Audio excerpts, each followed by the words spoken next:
এখনো তো ঘটক সাহেব আসলো না, কখন বিয়ে পড়াবে? তো চলে গেল। আরে দাঁড়াও না আইবো, তো এখনো তো আসলো না রে। বিরক্ত হয়েছে গা ভাই। দেখি আর একটু সময় বসে দেখি ঘটক সাহেব আসবে কিনা। আইবো বাবা।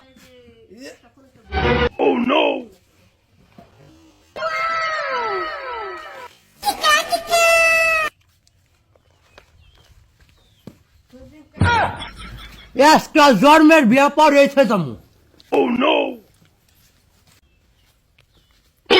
আসসালামু আলাইকুম ঘটক সাহেব, তাহলে আপনি আসছেন এত দেরি কইরা? ওয়ালাইকুম সালাম। ভালো আছো বাজারা? জি ভালো। তা ঘটক সাহেব বসেন, আপনি এত রাস্তায় দেরি হলো কেন?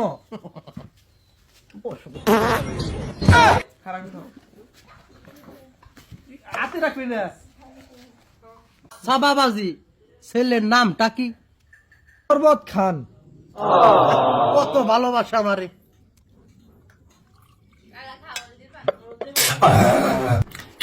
দেখেন কেন? ছেলের নাম বলেন এবার। শরবত খান। বলি শরবত খাইলাম, আবার খাইবার কই শরবত? হ্যাঁ,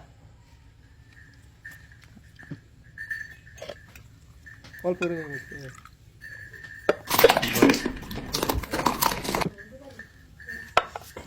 এবার বলুন ছেলের নামটা কি?